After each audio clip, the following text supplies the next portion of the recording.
Market کا inauguration اور ہمارا پاور لائن کا انرجی کا پاور کا الیکٹریسٹی کا پروجیکٹ کا انوگریشن کرنے کے لیے وزیر اعظم صاحب کے ساتھ گئے تھے. ایران پاکستان بارڈر، وہاں ایران کا صدر بھی موجود تھا، اور میرا خیال میں ایک سال میں اگر کسی ممالک کے ساتھ ہمارا جو فارن پالیسی ہے وہ اس میں بہتری آیا ہے تو one of the good examples is Iran. As soon as I became foreign minister, one of the earlier trips that I did as foreign minister was to Iran, and we've been working closely with my counterpart to address and engage in various issues and enhance our bilateral cooperation. And as a result of that, we've reached this point where we not only inaugurated our border market, but also our energy project. جہاں تک security اور border issues ہے وہ تو that is an issue that has been of concern for quite some time, and the recent incident that you mentioned, obviously we've condemned it forcefully, strongly, and there's been a host of instances over the course of time, sometimes us taraf, sometimes is taraf, and where both sides are committed to not allowing any sort of nefarious agenda or nefarious designs to undermine our bilateral relationship. And at the same time, we're equally committed to jointly addressing the security concerns. What about the SCO summit? You have just given your mind in the Senate committee. I just wish to know what's your personal opinion. Should the Prime Minister of Pakistan visit this, participate, attend this SCO summit, one? And two, Indian Prime Minister has just hinted a few days back that they are willing to talk to Pakistan, provided whatever the traditional provision is there. So do you see any silver lining in that?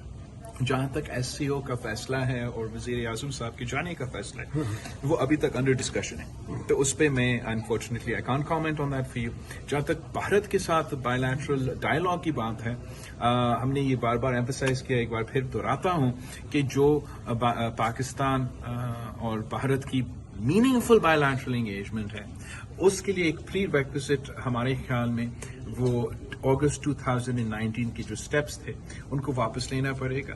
اور میں یہ صرف ایک جذباتی وجہ سے یا احتجاج میں آ کے یا ناراض ہو کے اس لیے نہیں کہہ رہا ہوں. It's a very logical demand. اگر ہم نے بھارت سے بات کرنا ہے، if they are to be peace talk, that would ultimately have to conclude with some form of agreement, جہاں ہم بھی سائن کرتے ہیں وہ بھی سائن کرتے ہیں اور اس سے ہم آگے بڑھیں گے. If India, through their actions on August 2019, can unilaterally violate international law, can unilaterally violate United Nations Security Council resolutions, can unilaterally violate bilateral agreements between Pakistan and India, then kya haisiyat hoga us ultimate document ka? It is important for us as a confidence-building measure so that we have faith that India stands by its agreements, its diplomatic commitments, that it reverses the actions of 2000. اچھا، آپ پہلے وزیر خارجہ ہیں جنہوں نے آزاد کشمیر کی assembly سے خطاب کیا، بڑا ڈفرینٹ آپ وہاں پہ ایک میسج بھی دے کر آئے. وہاں کی لیڈرشپ ایک بات کرتی ہے کہ او آئی سی میں کم از کم آبزرور اسٹیٹس ہمیں دیا جائے، تو آپ کے دور میں آپ دیکھتے ہیں کیونکہ ایسا پازیٹیو ایک تو میرا جو کشمیر کا دورہ رہا ہے 2-3 دن کا، اس سے میں بہت ہی خوش ہوا ہوں، اور خاص طور پہ جس طریقے سے وہ لیجسلیٹو اسمبلی کا ایڈریس کیا تھا، بالکل سے مجھے تو پتہ نہیں تھا کہ میں پہلا وزیر خارجہ ہوں جو ان کا لیجسلیٹو اسمبلی سے بات کر رہا تھا. وہاں پہنچ کے مجھے پتہ چلا کہ پہلا وزیر خارجہ ہوں جو بات کر رہا تھا. مگر اس سے بہتر یہ تھا کہ جو تمام سیاسی جماعتیں ہیں، آزاد کشمیر کا P T I, Jammu and Kashmir people's party, Azad Kashmir people's party, obviously Muslim conference, Muslim league, تمام سیاسی جماعتیں موجود تھے. انہوں نے ہر جماعت نے اپنے اپنے تقریر کیے، پرامن انداز تھے، بہت اچھا ماحول میں میرا تقریر بھی سنے، اور ایک بڑا طاقتور پیغام بھارت کو مگر پوری دنیا کو کیا تھا اس نے کہ ہمارے آپس میں جو بھی ایشو سیاسی ہوں گے، جب کشمیر کا سوال ہوگا تو پورا پاکستان ایک پیج پہ ہے. تو اس رسپانسبلٹی کا، اس سیریسنس کا میں نے ان کو وہاں بھی اپریشیٹ کیا، اور آپ کے سامنے ایک بار پھر او آئی سی کی بات ہے. سوور اسٹیٹس تو دلوایا گیا ہے، اور شہید بی بی کے دور میں کانٹیکٹ گروپ میں کشمیر کو یہ موقع ملا، اور تب سے یہ کرتے آ رہے ہیں کہ کانٹیکٹ گروپ میں بیٹھ کے وہ کشمیر کا نمائندگی بھی کرتے ہیں. میں جب وزیر خارجہ بنا، ساتھ ساتھ میں او آئی سی کا کاؤنسل آف فارن منسٹرز کا چیئر بھی تھا، تو مجھے بھی یہ موقع ملا کہ میں OIC کے CFM کا میٹنگ کا سربراہی کروں، اور اس میٹنگ میں نے انشور کیا کہ at the very end of it Kashmir کو آبزرور کے طور پہ نہ صرف بٹھایا مگر ان کو تقریر کرنے کا موقع بھی ملا. جو موجودہ صدر ہے آزاد کشمیر کا، اس نے فل میٹنگ میں not just in the contact group but the OIC CFM Kashmir کا نمائندگی کیا ہے اور تاریخ رقم میں بھی ذکر کیا کہ جب سے افغان طالبان آئے حکومت میں، پاکستان میں حملوں میں سیکورٹی فورسز پہ تیزی دیکھی گئی ہے. افغان طالبان مسلسل ڈینائل میں، TTP اور ان کی لیڈرشپ افغانستان میں نہیں ہے. اگر حملے جاری رہے تو کیا پاکستان کے پاس آپشن ہے کہ وہ ود ان افغانستان ان کو اسٹرائک کرے؟ اور دوسرا یہ کہ PTI پر بین لگانے کی باتیں ہو رہی ہے، آپ ایک جمہوری جماعت کو لیڈ کر رہے ہیں، کیا پیپلز پارٹی اس موو کی حمایت کرے گی ایک سیاسی جماعت کو؟ جہاں تک افغانستان کے سوال ہے، وہاں ہمارا کنسرنس ہے سیکورٹی کے لحاظ سے، اور ان کو ایڈریس کرنے کے لیے ہم ان سے انگیج کر رہے ہیں، اور ہمارا پریفرنس ہوگا کہ ان کے ساتھ مل کے ہم ان مسئلے کے، ان دہشت گردی تنظیمیں کے مقابلہ کریں. جہاں تک آپ کا دوسرا سوال ہے، Pakistan has a right to self defence وہ تو انٹرنیشنل لا کے مطابق ہے، مگر ہمارے ریجن کے فائدہ میں، ان کا فائدہ میں، ہمارا فائدہ میں، ہم سب کا فائدہ میں یہ ہے کہ ہم سب مل کے اس ایشو کا مقابلہ کرنے کی کوشش کرے. جہاں تک پارٹیوں پہ پابندیاں ہیں، میں تو اصولی طور پہ کسی سیاسی جماعت پہ پابندیاں کا مخالفت تو کرتا ہوں، مگر اس سیاسی جماعت کو بھی سیاسی جماعت رہنے کا خواہش رکھنا پڑے گا. اگر وہ سیاسی جماعت خود ایک ملیٹنٹ تنظیم بننا چاہ رہا ہے، مئی 9 کے ایونٹس سے ڈسٹینس نہیں کرنے کے لیے تیار ہے، تو میں جو whatever I want is irrelevant, then the law will have to. کہنا چاہتے ہیں PTI سیاسی جماعت، آپ مانتے ہیں کہ PTI سیاسی جماعت ہے؟ میں یہ مانتا ہوں کہ PTI میں یہ پوٹینشیل ہے کہ وہ سیاسی جماعت بنے. میں سمجھتا ہوں کہ جو مئی 9 کے ایکشنز تھے، جو ہمارا تاریخ میں ایسے نہیں ہوا. آپ سب تو کو کمانڈر ہاؤس اور GHQ پہ تو فوکس ہوتا ہے، لیکن ہمارا ملٹری انسٹالیشنز پہ جس طریقے سے ہم نے ہوئے، اور جب وہ ڈیٹیلز میرا خیال میں قوم کے سامنے آئے گا کہ کس انداز سے، کس طریقے سے اور کس کوآرڈینیشن کے ساتھ ہمارے ملٹری انسٹالیشنز پہ حملے کیے، تو پھر میرا خیال میں ایسے کوئی پاکستانی نہیں ہوگا. Every Pakistani will want that the law should take its course and we shouldn't allow that precedent to become a precedent. جہاں تک سیاسی جماعت ہے، سیاسی جماعتیں پارلیمان میں ہوتے ہیں، سیاسی جماعتیں سیاست کرتے ہیں، سیاسی جماعتیں پتھر، لاٹھی یا بندوق ریاست کے خلاف. ایک سوال یہ کہ آدمی ایکٹ پر دنیا سے کتنی مخالفت آ رہی ہے اور اس کو کیسے قبول کریں؟ تو میرا خیال میں جب بھی لوگ سنتے ہیں ملٹری کورٹس یا آرمی ایکٹ، ایک وسرل، ایک آٹومیٹک ریئیکشن آتا ہے. شاید دنیا میں کوئی تنظیمیں میں اور یہاں ملک میں بھی اور ہمارا میڈیا میں بھی ایک غلط فہمی ہے کہ شاید جس طریقے سے پاکستان نے ماضی میں کانسٹیٹیوشنل امینڈمنٹ لے آ کے ملٹری کورٹس قائم کیے، شاید ویسے ہی ہم مئی 9 کے دہشت گردوں کے خلاف کرنا چاہ رہے ہیں. ایسے کوئی بات نہیں ہے. ہم کوئی نیا ملٹری کورٹ قائم نہیں کر رہے ہیں. ہم پاکستان کی آئین میں کوئی ترمیم نہیں لے کر آ رہے ہیں.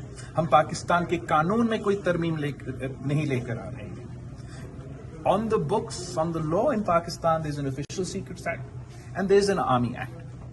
If any law has been violated, then the law must take its course and they are consequences. یہ آئینی عدالتیں ہیں. جو آئین کے مطابق وداؤٹ اینی امینڈمنٹ. آپ کو یاد ہوگا کہ ہم نے پہلے APS کے بعد ایک امینڈمنٹ لے کر آئے تھے. اس امینڈمنٹ کا سنسٹ کلوز تھا، وہ پھر ایکسپائر ہو گیا.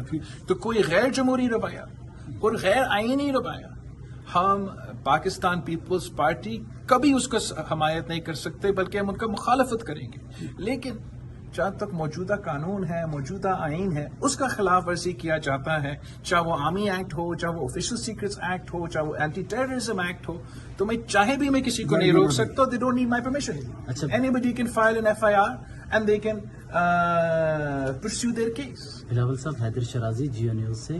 اس سے قبل نواز شریف صاحب اور پیپلز پارٹی کے درمیان اختلافات بھی رہے، اس کے باوجود چارٹر آف ڈیموکریسی کیا. کیا اس وقت یہ ضرورت نہیں اسی طرح کے ایک ایگریمنٹ کی جس میں عمران خان بھی ہوں، آپ ان سے اختلاف بھی کریں، لیکن وہ ماضی میں وزیر اعظم بھی رہے اور اس وقت ان کی جماعت بھی ہے سینٹ میں، تو کیا ایسا ہو سکتا ہے کہ ان کو احساس ہونا چاہیے نا کہ ملک کا وزیر اعظم رہا ہے. ان کو احساس ہونا چاہیے کہ 70 سال کا 72 کا سیاستدان ہے. ان کو ان چیزوں کا لحاظ اور خیال رکھنا چاہیے. میاں صاحب کے ساتھ شہید محترمہ بینظیر بھٹو نے تب انگیج کیا جب میاں صاحب کو اندازہ ہوا کہ پاکستان میں جمہوریت ہونا چاہیے، جب میاں صاحب کو اندازہ ہوا کہ پاکستان کو جمہوری طور پہ چلنا چاہیے، تو تب شہید بیوی نے بالکل ان کے ساتھ بھی انگیج کیا. لیکن جب تک خان صاحب کا کردار غیر جمہوری ہوگا تو ہم جیسے جمہوری سیاستدانوں کے لیے مسئلے بن جاتے ہیں. آپ کو یاد ہوگا کہ میں اس مئی 9 کے انسیڈنٹ سے پہلے سب سے بڑا جو حامی تھا ڈائیلاگ کے لیے، سیاسی حل کے لیے، وہ تو پیپلز پارٹی تھا. اور میرا انیشیٹو تھا کہ ہم پاکستان پیپلز پارٹی کی کمیٹی بنائیں گے، سارے ہمارے اتحادیوں کو ایک ایک کر کے ہم ان سے رابطہ کریں گے، ان کا قائل کریں گے. بڑی مشکل سے، آپ کو یاد ہوگا میں نے تو ہیلی کاپٹر لے کے پتہ نہیں کہاں پہنچے، سب کو خود جا کے قائل کرنے کی کوشش کر رہا تھا کہ ہمیں بات کرنا چاہیے، ڈائیلاگ کرنا چاہیے. اور وہ ڈائیلاگ میں آپ کو بتا رہا ہوں، وہ ڈائیلاگ سکسیسفل تھا. آپ کے سامنے اس حد تک ہم نے اناؤنس کیا کہ 1 ڈے پورا ملک میں elections.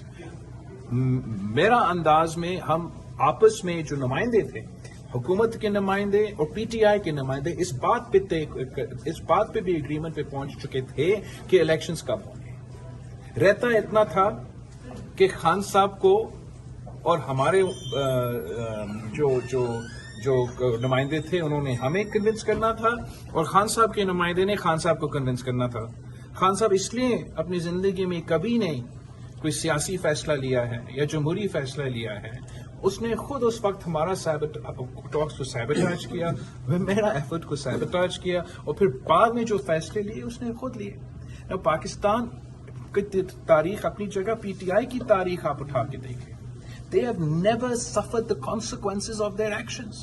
They are like a child اور ایک بچہ کو اگر آپ ان کا actions have consequences, they don't learn that actions have consequences، وہ بدتمیزی کرتے رہتے ہیں. یہ آیا تھا یہاں 2014 میں، اس پارلیمنٹ پہ حملہ کیا، پی ٹی وی پہ حملہ کیا، ہم سب اچھے جمہوری بچے بنے اور ہم نے کچھ نہیں کیا ان کے خلاف. 2000 میں چلے سلیکٹڈ راج آیا، اس کو ہٹانے کے لیے ہم نے عدم اعتماد لے کر آیا. عدم اعتماد کے جواب میں، ہمارا جمہوری ہتھیار کے جواب میں ان کا غیر جمہوری رویہ تھا. ہم سب کو ٹریٹرز ڈکلیئر کیا، اسمبلی کو زبردستی ڈیزالو کیا گیا، آئین کو توڑا. سپریم کورٹ، بندیال کا سپریم کورٹ نے کہا یہ انکانسٹیٹیوشنل ایکشن ہے. میں نے خود اسمبلی میں کھڑا ہو کر کہا کہ آپ نے جب آئین توڑتا ہے آپ نے ایکشن لینا ہے. افسوس کے ساتھ ایکشن نہیں لیا گیا. May 25 he came back to اسلام آباد. اسلحہ اٹھا کے وہ اسلام آباد پہ حملہ آور تھے، تب بھی ہم نے کچھ نہیں کیا. مارچ میں جا کے 5 پولیس آفیسرز پنجاب پولیس کے گئے تھے زمان پاک کہ یہ ہمارے پاس وارنٹ ہے، آپ کورٹ نہیں جا رہے ہو، کورٹ تنگ آ کے آپ کے وارنٹ نکالیں، برے مہربانی ہمارے ساتھ آئیں. اس نے زمان پاک کو میدان جنگ میں تبدیل کر دیا. یہ کوئی جمہوری رویہ نہیں ہے، کوئی پولیٹیکل رویہ نہیں ہے کہ مولوٹوف کاکٹیلز آپ اپنے گھر سے زمان ساک سے پھینکنا شروع کرتے. پھر بھی ہم نے کچھ نہیں کیا. القادر ٹرسٹ کیس، میرا کیبنٹ کے سامنے 2-3 دفعہ یہ بات اٹھا، ہم نے مخالفت کیا کہ آپ سیاسی انتقام پہ اتر پائیں گے. ہم نے تو کام کرنا ہے، معیشت کو ٹھیک کرنا ہے، خارجہ پالیسی کو ٹھیک کرنا ہے.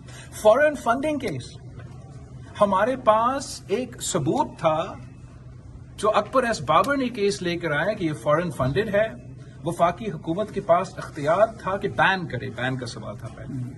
ہم نے کہا یہ رویہ آپ نہ ڈالے، برا پریسیڈنٹ ہوگا. ہم تو بہت جمہوری لوگ ہیں، آپ اگر ایسے کرتے تو آگے جا کے کیا ہوگا. میں اب سمجھتا ہوں کہ میرے پاس کوئی جگہ نہیں رہا، کوئی درمیانی راستہ نکالنے کے لیے میرے پاس اسپیس نہیں ہے، پیپلز پارٹی کے لیے اسپیس نہیں ہے کہ میں کسی طریقے سے جو میں 9 کا ایکشنز کو ڈائلوٹ میں نہیں کر سکتا ہوں. ہی از کراسڈ آل دا ریڈ لائنز. اب جو قانون وہ وزیر اعظم رہا، وہ اس نے اسی آرمی ایکٹ کو ترمیم لے کر آیا. اگر کچھ پسند نہیں تھا تب بھی ترمیم لے کر آ سکتا تھا، نہیں لے کر آیا. اب جو قانون ہے اس کا مقابلہ پی ٹی آئی کو